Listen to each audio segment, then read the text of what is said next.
This video is about myself and my family. I know usually I try to talk about, targeting and things that are done to disenfranchised veterans. This one's personal. I've dealt with this before in Saginaw County with similar situation, debtors serving you, and the court just arbitrarily allowing first-class mail service, just skipping everything else. And Saginaw County is corrupt. The courthouse, there is a lot of corruption there, a lot of it. And I've experienced before being served with first-class mail, and nobody ever tried anything else. They went straight to first-class service. And according to state statutes of the state of Michigan, you're supposed to try other service first and prove that it's been done. Well, I've experienced quite the opposite in the court of Judge Hoffman regarding a debt that nobody even verified was mine. I told them I'm a victim of identity theft. They ignored me. Every single argument I brought up in court, Judge Hoffman found for the plaintiff. And not only did he find for the plaintiff, but before I even entered the court, they were already all there doing ex parte communication. I joined whatever you call it, the chat or the conversation. I joined it when everybody was already there. And when I left it, actually, I think we did all leave at the same time, that part. But regardless, nobody ever verified my identity.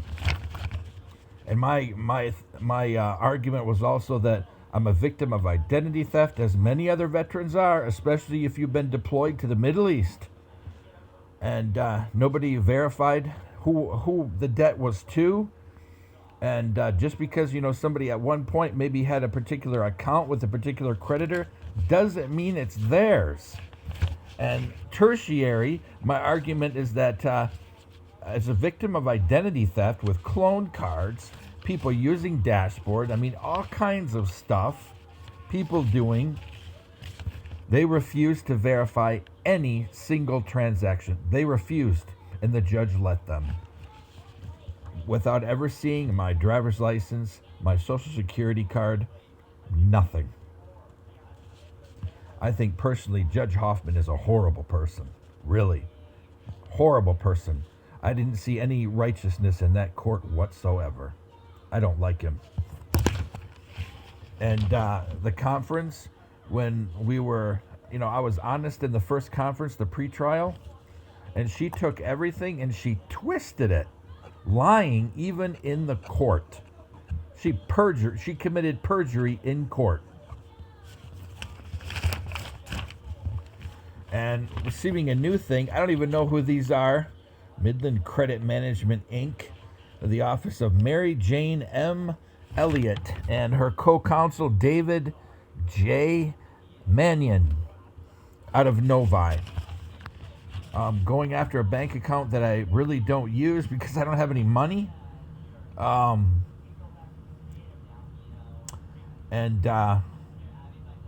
a garnishment of wages which I don't have. We barely even have any disability to survive on. Even welfare, just barely enough to survive. These are the kind of people that target us. I don't know who these people are, whatever service that they claim to have done. If it's, it doesn't even say who the judge was. Hoffman, Fichter. Anyway, I've seen how these civil courts in Saginaw operate, just to placate their friends who sometimes own these collection agencies.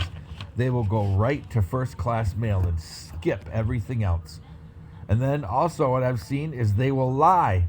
They will hire couriers who lie and say that they've served somebody when they haven't. It's a corrupt county. And this is corrupt. Just remember this. Remember Mary Jane M. Ellliot?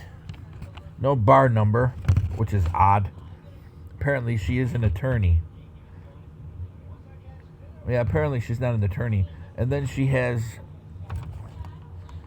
The attorney is Daniel M. Manion.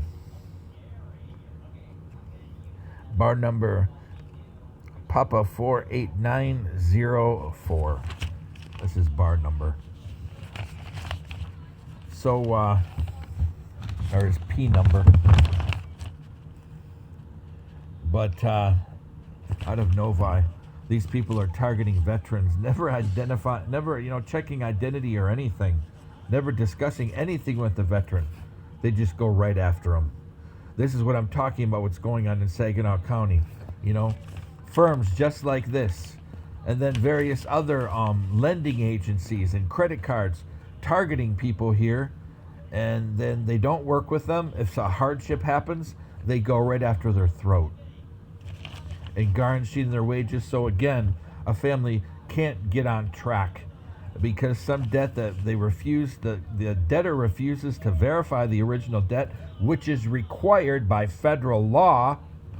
And also, if somebody is a victim of identity theft, they refuse to verify individual charges. This is unjust, and we're becoming an unjust society.